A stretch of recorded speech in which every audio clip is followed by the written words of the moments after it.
एक ठोस अंदेशा था, संदेह था कि माया भाटे के घर में प्रोस्टिट्यूशन के अलावा कोई अमानवीय गतिविधि भी चल रही थी। अब पुलिस को खबर मिली थी कि माया का एक कत्ल से भी संबंध है, और खबर देने वाला था उसका अपना दाहिना हाथ, उसका दलाल पुरुषोत्तम, जो कि मांग कर रहा था कि उसे इस केस से बाहर रखा जाए। क्या था यह मर्डर केस और कौन था पीड़ित?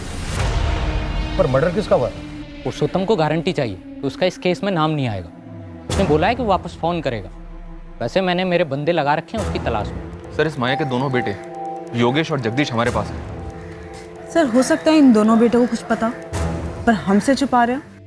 जगदीश दादा, आपने कैसे मान लिया कि बाबा हमें ऐसे ही छोड़ के चले गए? मुझे तो बचपन में भी यकीन नहीं था और अब भी नहीं है। तू 9 साल का था और मैं 14 साल का, तो बचपन से तेरा था यार। तुझे लगता है बाबा ने मुझे कुछ अलग सिखाया इसलिए मुझे यकीन हो गया? जितना तुझे पता है उतना मुझे पता है। जब उतना ही पता तो कैसे यकीन कर लिया कि बाबा हमें छोड़ के चले गए? जो आई ने बोला मैंने मान लिया, बस।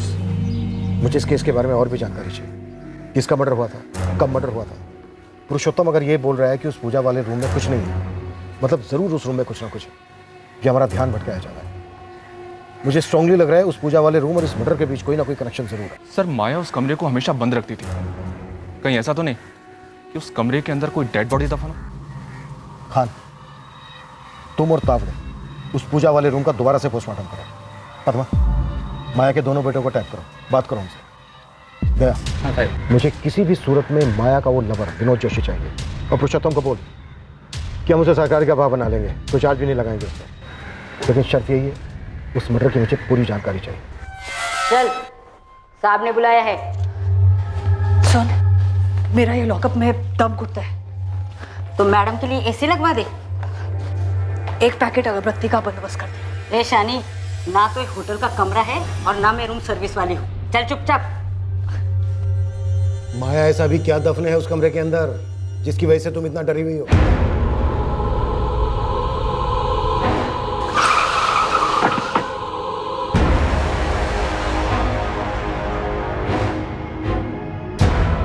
तावड़े, सर, इस कमरे की हर दीवार का 1-1 इंच बाहर निकाल कर देखना है। 100% अंदर कुछ है। सर, लाश। चलो काम पे लग जाओ। जी सर।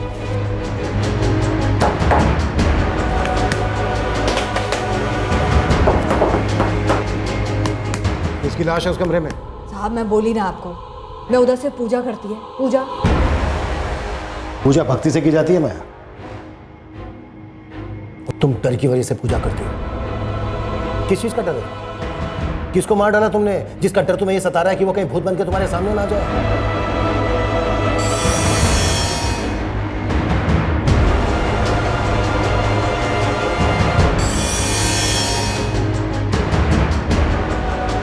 साहब उधर कोई लाश नहीं है।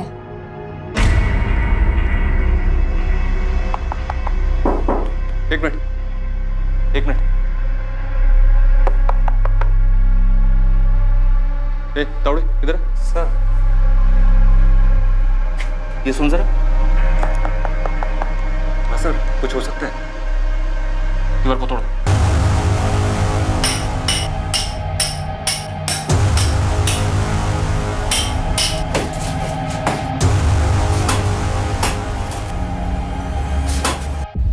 योगेश भागा नहीं है मैडम, बस थोड़ा परेशान है। ठीक है, लेकिन है कहाँ पर?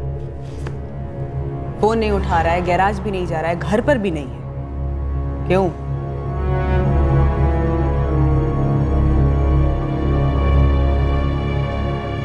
दरअसल जब वो 9 साल का था तब से ऐसे ही गुमसुम रहता है, और बाबा के जाने के बाद वो बहुत शांत हो गया। तुम पर कोई असर नहीं हुआ? हुआ मैडम, लेकिन हर कोई अलग होता है। सचिन पाठक को जानते हो तुम? नहीं, कौन है? तुम्हारे छोटे भाई योगेश जैसा ही है, गुमसुम, परेशान। और अजीब बात पता है क्या है? उसके बाबा भी कई सालों पहले ऐसे ही गायब हुए थे। नीलेश पाठक नाम है। ये नाम कभी सुना है? नहीं मैडम, ये नाम कभी नहीं सुना। सचिन पाठक या नीलेश पाठक। इत्तेफाक भी तो हो सकता है ना मैडम, कितने लोग यूं ही गायब हो जाते हैं इस दुनिया में। ये बात भी है। अच्छा जगदीश, एक बात बताओ, तुम्हारी माँ माया ने किसका मर्डर किया था? ये क्या बोल रही हैं आप? 3 साल पहले। तुमने घर छोड़ा ऐसा तुम्हारी माँ माया ने बताया। हाँ तो उसके बाद तुम्हारे छोटे भाई योगेश ने घर छोड़ा। जी लेकिन क्या? तुम दोनों भाई जानते थे ना उस घर में कुछ चल रहा है? मैडम हमें तो बस आई के वही धंधे से दिक्कत थी, उसके अलावा हमें कुछ नहीं पता। वैसे जब बाबा हमारे साथ थे तब भी ये सब करती थी।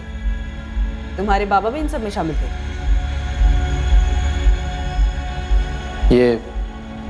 ये आदमी विनोद जोशी, ये पता नहीं आई की जिंदगी में कहां से आ गया, लेकिन जब से आया ना मैडम पैसा बरसने लगा। जगदीश, वो आई।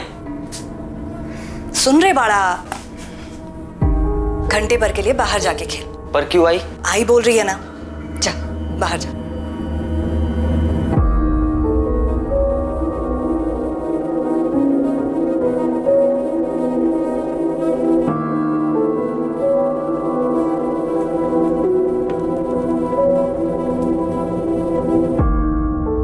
अरे जगया वो ठीक है, आइसक्रीम खा।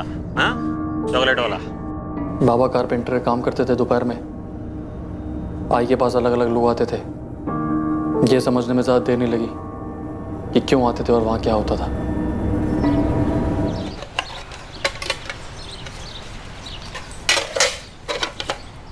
ये ले जगदीश, योगेश को भी लेके जाना, जो मन करे वो खरीदना। ठीक है।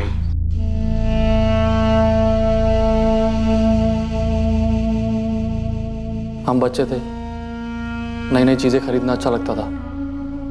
योगेश और छोटा था, ना ही उसे कुछ समझ में आता था, ना ही कुछ पता चलता था। मैंने भी उसे कभी समझाने की कोशिश नहीं की। किसी भी बच्चे के लिए आसान नहीं होता है ये जानना कि उसकी माँ धंधा करती है। मेरे को मालूम है कि मेरे को सिर्फ पैसा चाहिए था, एक अच्छी जिंदगी चाहिए थी, मेरे लिए, मेरे बच्चों के लिए, और कुछ नहीं। मैं तुम्हारे धंधे की बात नहीं कर रहा हूं, कत्ल की बात कर रहा हूं। किसको मारा था तुमने? मैंने खुद को मार डाला साहब, पैसों के लालच में। मैं खुद रोज मरती थी। मैं अपने पति की कमाई से खुश नहीं थी। वो तो बस एक कारपेंटर था, उसकी कमाई से कुछ नहीं होता था। देख माया, मैं जितना कमा सकता था उतना कमा रहा है, इससे ज्यादा नहीं होगा। बस ये समझ लिए हम लोगों की किस्मत में इतना ही है।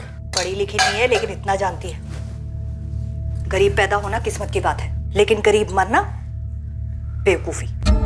ये भी जानती होगी ना कि जितना चादर होता है उतना ही पैर फैलाना चाहिए। शादी के टाइम पे एक दूसरे का औकात बराबर से मालूम था ना हम लोग को। तो क्या औकात बदला नहीं जा सकता? जितना कमाता हूं उतना ही है, नहीं हो पाएगा उससे ज्यादा मेरे से।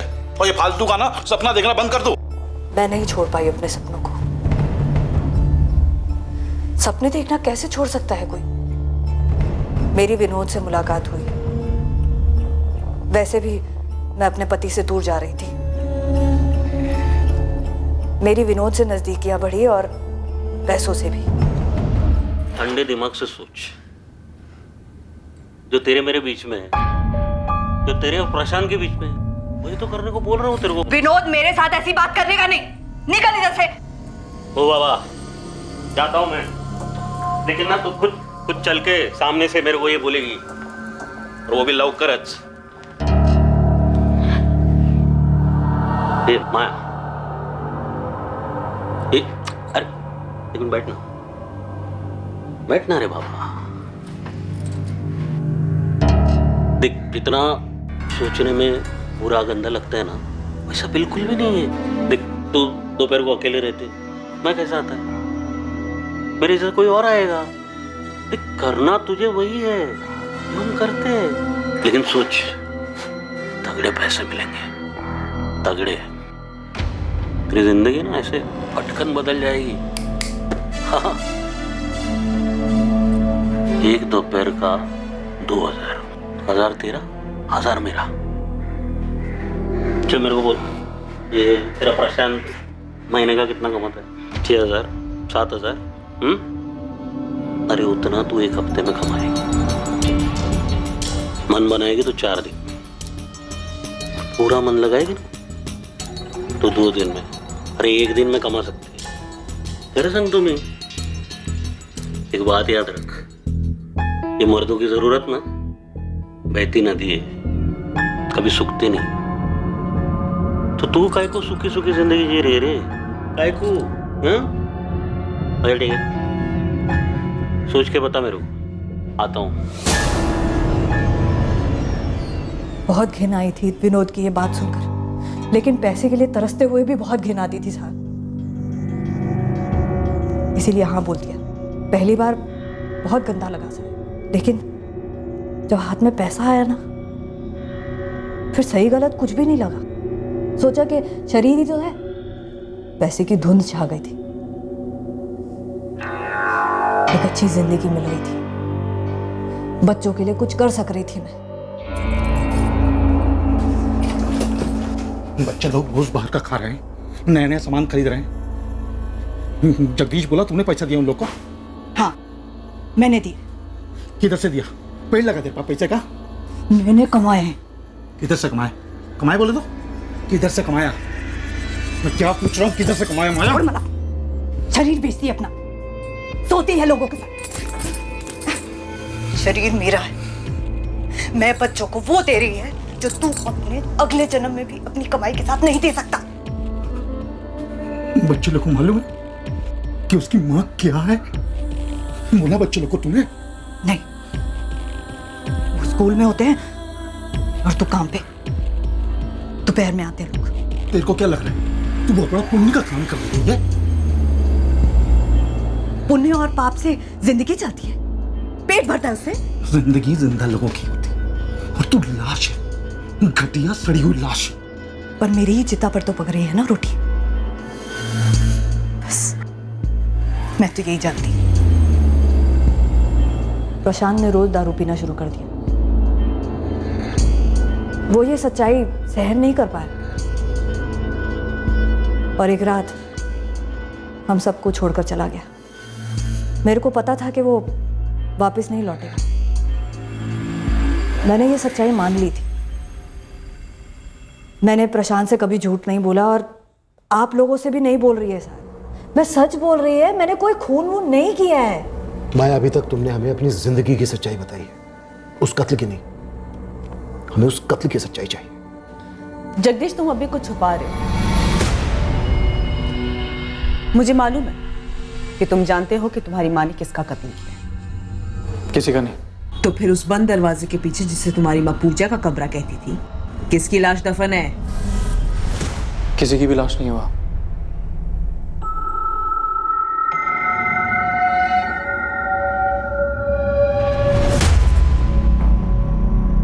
सर, यहाँ तो कुछ दिख नहीं रहा।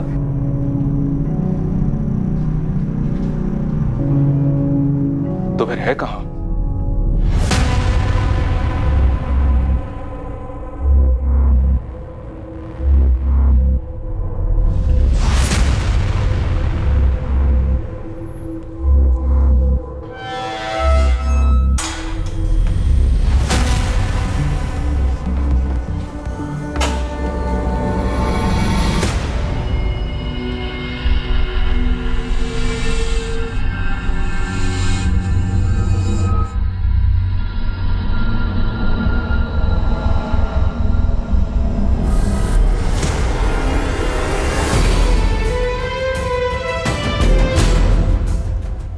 कौन है?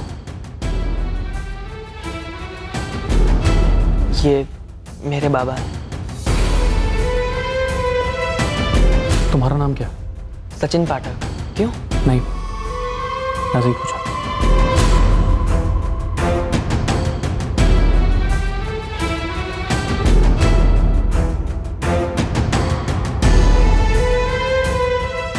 सचिन पाठक को जानते हो तुम? नहीं। कौन है? उसके बाबा भी कई सालों पहले ऐसे ही गायब हुए थे। नीलेश पाठक नाम है। ये नाम कभी सुना है? मेरे बाबा हैं। जब दिल अपराध बोध में डूबा होता है, तब घृणा अपने कुकर्मों से नहीं बल्कि खुद से होती है। माया के घर में कुछ छुपा जरूर था जो पुलिस के हाथ नहीं लगा था, लेकिन वहां जो था उसके बारे में कई लोग जानते थे और अच्छी तरह से जानते थे। एक अजीब इत्तेफाक कहिए, एक एक्सीडेंट कहिए या नियति का लिखा कहिए, जो भी कहिए, पर इस आम से दिखने वाले एक अवैध कोठे पर हुई इस साधारण सी रेड की वजह से कई असाधारण सच्चाइयां उभरने वाली थीं जो कि सालों से खामोशी के कफन में दफन थी।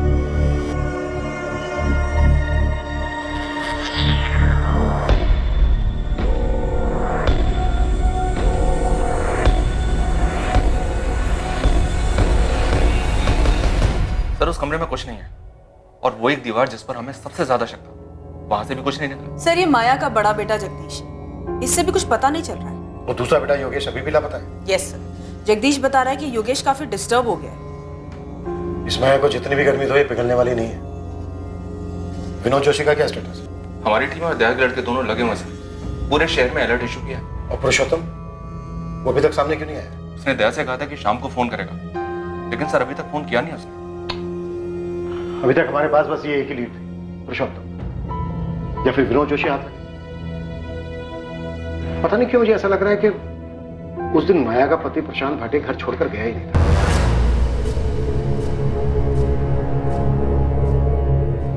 बारह साल हो गए, 12 साल से लेकर आज तक उसकी कोई खबर नहीं है।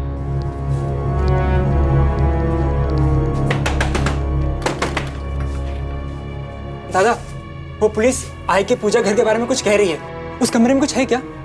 आपको कुछ पता है? योगेश बावला हो गया, मुझे 1000 बार बता दिया, मुझे कुछ नहीं पता। बाबा का है? मुझे भी उतना ही पता जितना तुझे पता है। जी अपनी जिंदगी और मुझे भी जीने दे। 12 साल हो गए उस बात को, कब तक परेशान रहेगा? बाबा में छोड़ के चले गए थे, अब जाने दिन सब बातों को। नहीं, वो हमें छोड़ के नहीं गए थे। दादा सच बताओ, क्या बाबा कभी गए भी थे? मुझे तो हमेशा से ही लगता था कि हमें ये शहर पहले ही छोड़ देना चाहिए था। उससे बाबा मिल जाएंगे क्या? नहीं, पर तेरे दिमाग में तो नहीं रहेंगे ना? रहेंगे, और तब तक रहेंगे जब तक मुझे सच्चाई पता नहीं चल जाती। क्योंकि ये जो बोला जा रहा है नाई, ये झूठ है। और ये तो तू भी जानती है नाई, कोई तो ऐसा होगा नाई जो सच्चाई जानता हो। बाबा को कोई दोस्त या कोई भी।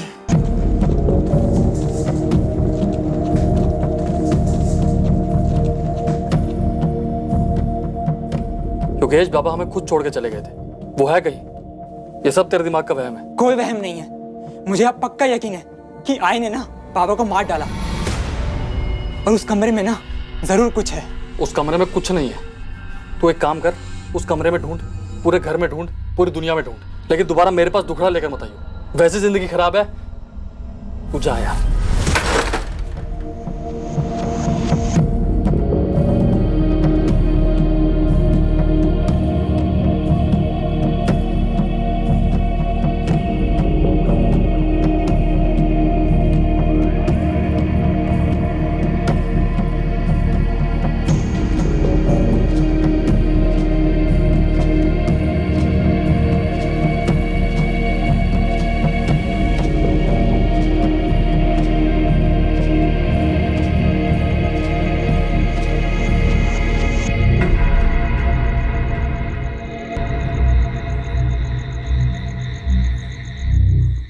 माया, तेरे को डर नहीं लगता?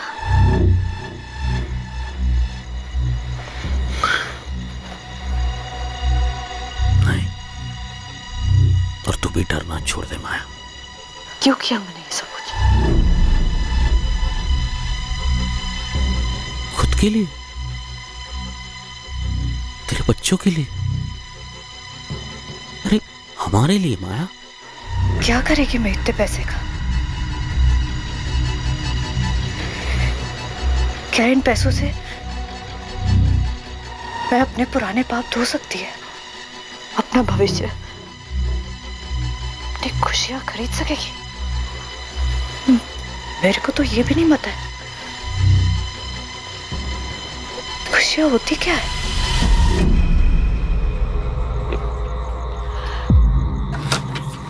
माया,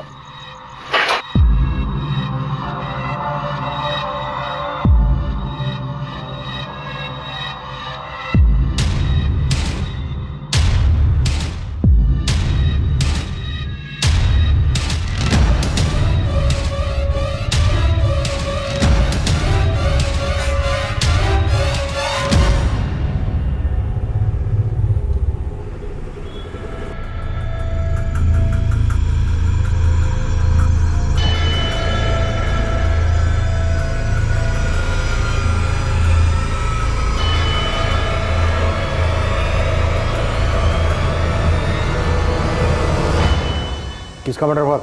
मुझे नहीं पता साहब, मैं तो उसका थोबड़ा भी नहीं देखा था साहब। मैंने सिर्फ उसकी लाश ठिकाने लगाने में मदद की थी साहब। कब की बात है ये?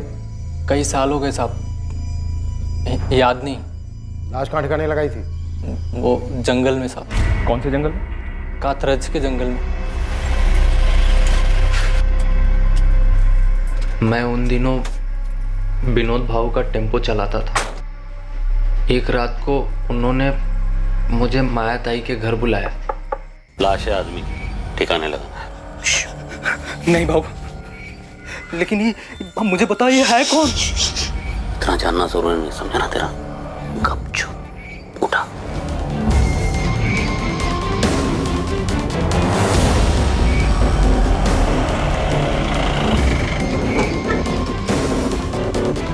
मुझे बस इतना ही मालूम है साहब, बाकी सारी बातें वो दोनों जानते हैं, विनोद भाऊ और माया ताई। मर्डर किसका हुआ है अगर यही नहीं पता चला तो तेरी टिप खोटी है ना, कोई मतलब नहीं है उसका। जगदीश जानता है साहब। क्या जानता है जगदीश? वो जानता है मर्डर हुआ था, तो ये भी जानता होगा किसका हुआ था। लेकिन भाऊ मुझे बताइए, ये है कौन? ये सब कैसे हुआ? बहुत पूछने लगा बे तू, हाँ? इतना जानना जरूरी नहीं, समझा ना तेरा? गपचुप उठा। जगदीश वही था, उसने शायद खून होते हुए देखा हो साहब। और तेरा ये विनोद भाव कहाँ मिलेगा सर? पूर्वी लॉज।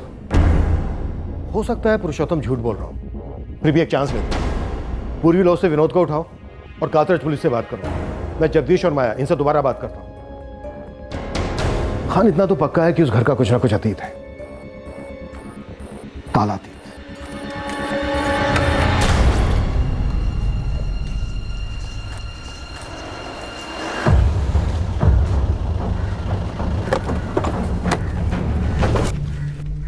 कुछ पता चला क्या साहब? सब कुछ पता चला, चल थाने। सर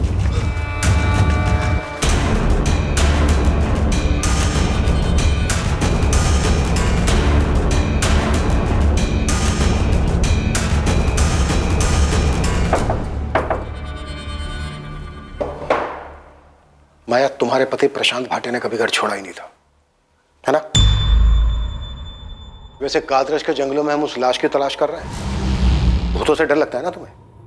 हमें भी लगा तुम्हारे घर में अजीब, ऐसे लगा जैसे कोई भटकती आत्मा हो, नाराज सी। तुम्हारा खेल अब खत्म हो गया है माया। पुरुषोत्तम ने सब कुछ बोलते हैं।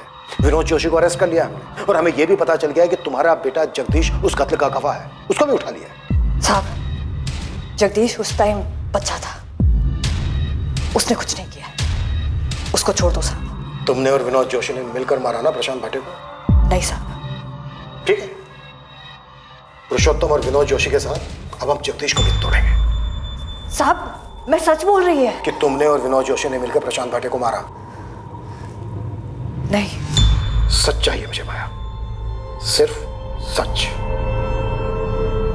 वो प्रशांत नहीं था, वो मेरा एक ग्राहक था। उसका नाम मेरे को नहीं मालूम।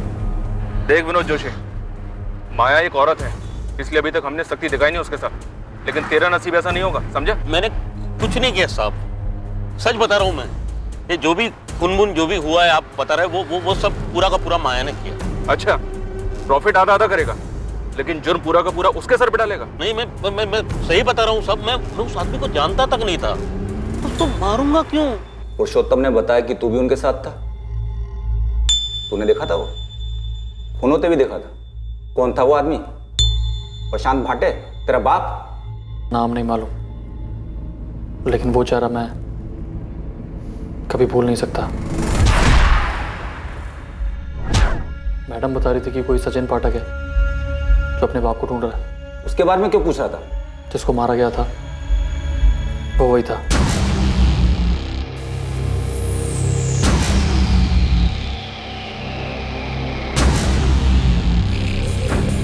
मेरे को लगता है ये मर गया।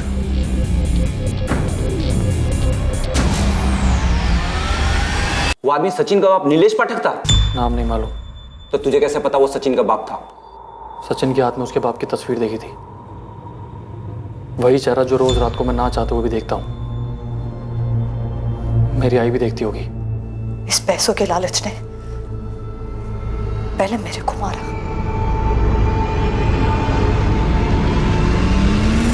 फिर मेरे हाथों उस गिराह को मरवाया।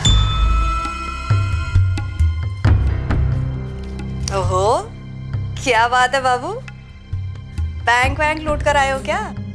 हाँ। अरे तो फिर तो बोनस वोनस बनता है ना, इतने टाइम से लुटा रही है तेरे पे। 5,000 तो निकाल उस बंडल से।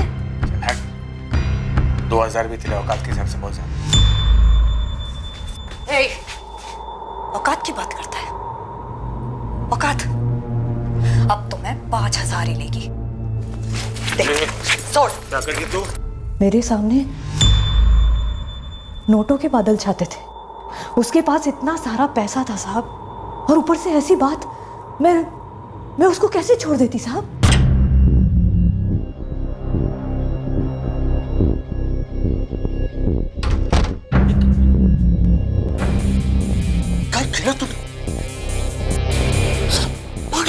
नोटों की गड्डी लेकर घूम रहा था साला। जरा से पैसे ज्यादा क्या मांग लिए, औकात दिखाने लगा। अस्पताल लेके चलते। चुप, वो बच गया तो हम लोग मर जाएंगे। पर उन्हें बचा सकते। चुप। विनोद,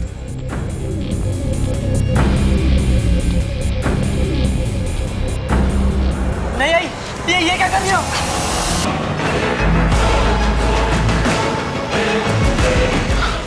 लाश बनी हुई, वो योगेश बारी खेल रहा है, मैंने देखा उसे, कभी भी आ सकता है वो।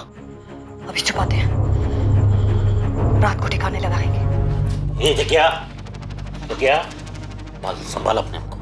देख, तुझे तेरी आई की मदद करनी है, समझ लगा है? ये खून साफ करना है, समझ ला ना? आई की मदद करायचे। योगेश घर आया उस दिन, उसे कुछ मालूम नहीं था।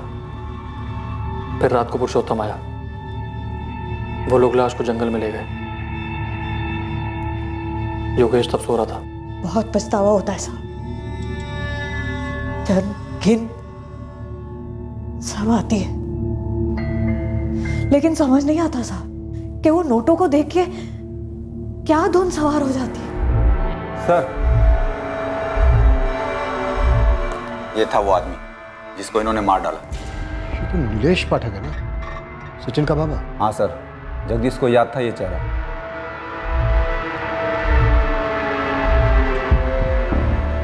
ये था ना वो?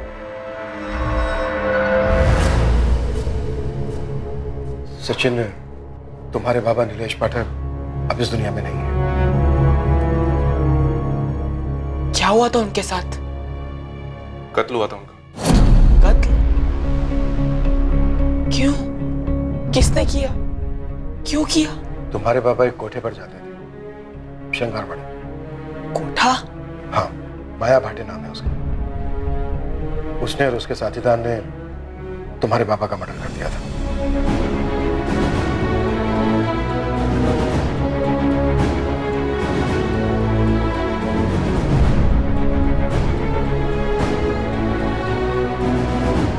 सचिन का पिता नीलेश पाठक 21 जून 2009 को अपने साथ एक 1.5 लाख की कलेक्शन कर अपने घर लौटने से पहले माया के घर गया था।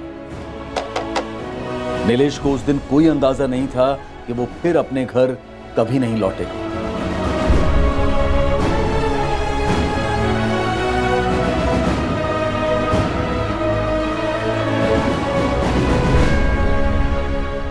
जुलाई 2009। हाँ, इस केस फाइल के हिसाब से 2 जुलाई 2009 को यहाँ कातरज के जंगल में एक लाश मिली थी।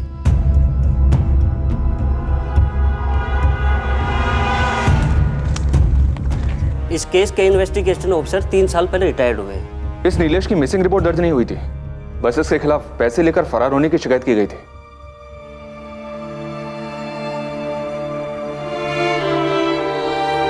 बाबा चोर नहीं थे, उनका मर्डर हुआ था उसी रात। कैसे? एक युवक की 9 साल की तलाश अपने पिता के लिए एक दर्द भरी असलियत के खुलासे से खत्म हुई। पुलिस का इंट्यूशन कहिए, अंदेशा कहिए, लेकिन उस पूजा घर को लेकर संदेह की वजह से पुलिस सचिन के पिता नीलेश पाठक की हकीकत जान पाई, और वो भी पूरे 9 साल के बाद। लेकिन इत्तेफाक और आभास का यह सिलसिला अभी खत्म होने से काफी दूर था। गड़े मुर्दे और भी थे। नीलेश के मर्डर के वक्त जगदीश नाबालिग था, बट जुर्म में तो शामिल था। नीलेश का हमें बर्थ सर्टिफिकेट निकलवाना होगा, उसकी एज के साथ रिपोर्ट फाइल करनी होगी। कोर्ट को डिसाइड करने दो। और सर वो कमरा?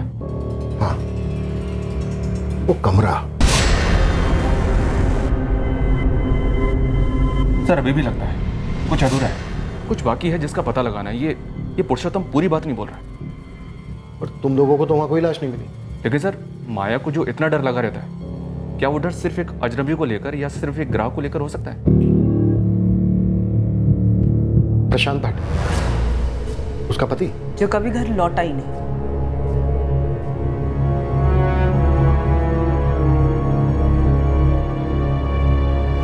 मुझे मेरे भाई जगदीश से मिलना है। तू था कहाँ इतने दिन? तेरा फोन भी बंद था। है कहाँ वो? आई ने किसी को मार डाला था। आपको इतने साल से मालूम था? मेरे सामने ही हुआ था योगेश। अब ये नहीं कहना कि तुम्हें नहीं मालूम कि बाबा कहाँ है। दादा, अरे अब तो सच बोल दो। 12 साल हो गए, 12 साल। दादा, दादा! इत्तेफाक से हुए माया के घर पर उस एक छापे ने कई अधूरी कहानियों की कड़ियां सामने लाकर रख दी थी। वो कड़ियां जो तलवार बनकर 2 युवकों की जिंदगियों पर लटकती रही।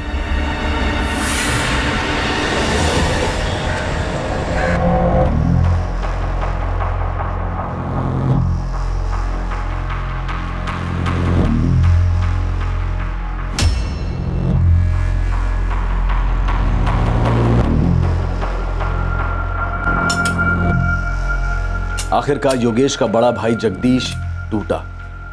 वो उस राज को अपने अंदर और नहीं रख पाया जिसने सालों से उसे और उसके ज़मीर को बंदी बना रखा था।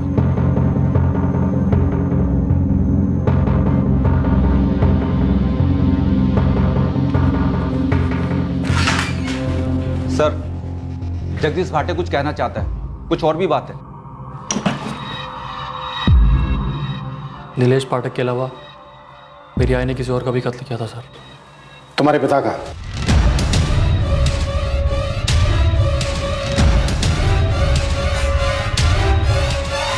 माया, तुम्हारे बेटे जगदीश ने सब कुछ सच सच बता दिया।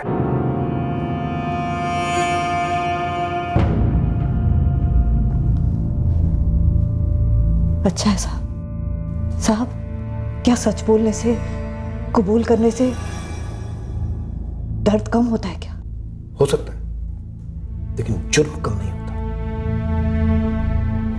तो सच यही है साहब कि जगदीश और योगेश का बाप मेरा पति प्रशांत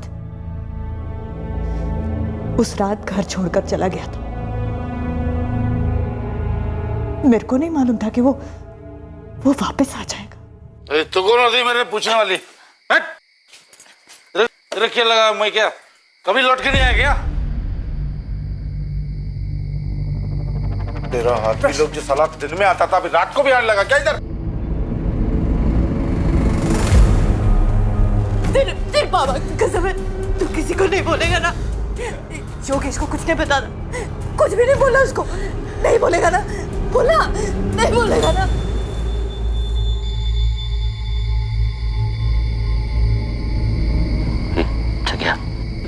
मदद करनी होगी तुझे।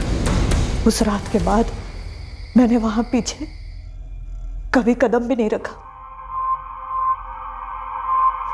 जब भी वहां देखती थी तो वो खड़ा दिखता था, घूरता हुआ। मैंने ये सब कुछ क्यों किया, मेरे को इसका जवाब कभी नहीं मिला साहब। पहले अपने पति को, फिर उसकी राख को।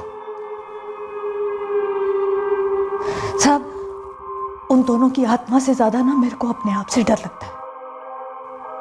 क्या क्या मैं किसी और को भी मार देगी क्या? मेरे जीते जी ना ये डर जाने वाला नहीं है साहब, ये मेरे को मालूम पड़ गया।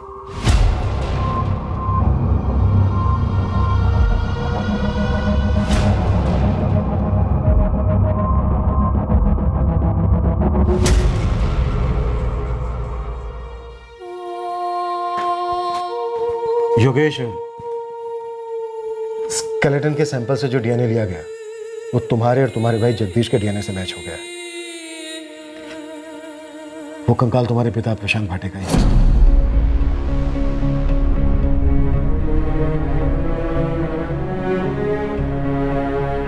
मुझे मालूम था सर, मेरे बाबा मुझे कभी ऐसे छोड़ के नहीं जा सकते थे। जगदीश पर लगे चार्जेस में इस बात का ध्यान रखा गया था कि दोनों मर्डर्स के वक्त वो नाबालिग था। विनोद जोशी और माया भाटे पर आईपीसी की धारा 302 का चार्ज लगाया गया है। 2006 में प्रशांत भाटे के कत्ल के लिए और 2009 में नीलेश पाठक के कत्ल के लिए। साथ ही दोनों पर आईपीसी की धारा 201 भी लागू की गई है, सबूतों को मिटाने के जुर्म में।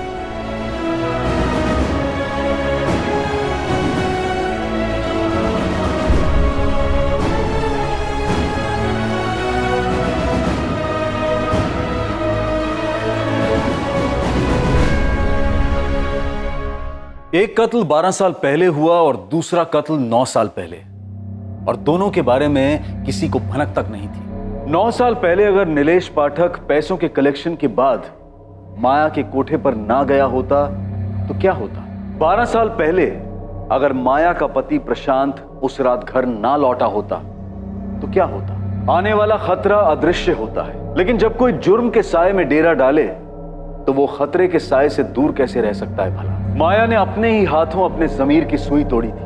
अपने ही पति प्रशांत को मारकर उसे अपने ही आंगन में गाड़ने में माया को कुछ गलत नहीं लगा। उसी तरह उसने नीलेश पाठक को पैसों के लिए मारकर उसकी लाश को जंगल में ठिकाने लगाया। पर माया ने अपनी पूरी जिंदगी डर और अफसोस की गिरफ्त में बसर की। ये एक दस्तूर है कि जुर्म मुजरिम का सुख चैन छीन लेता है और मुजरिम से जुड़े लोगों का जीना दुश्वार कर देता है। सोचें, समझें और सतर्क रहें कि लालच और स्वार्थ जीवन धारा पर हावी ना हो जाए। जैसे ही उमड़ती लालसा का एहसास हो, सतर्क होकर पीछे हो जाएं। जुर्म के लपेटे में ना आए, उस लालसा की आग में खुद को ना जलाएं। अब मैं अनूप सोनी आपसे विदा लेता हूं। याद रखें, क्राइम और आपके बीच में सिर्फ इतना फर्क है कि आप कितने सतर्क हैं। सतर्क रहें, सुरक्षित रहें। जय। For more updates, subscribe to our channel, click the show links and enjoy watching the videos.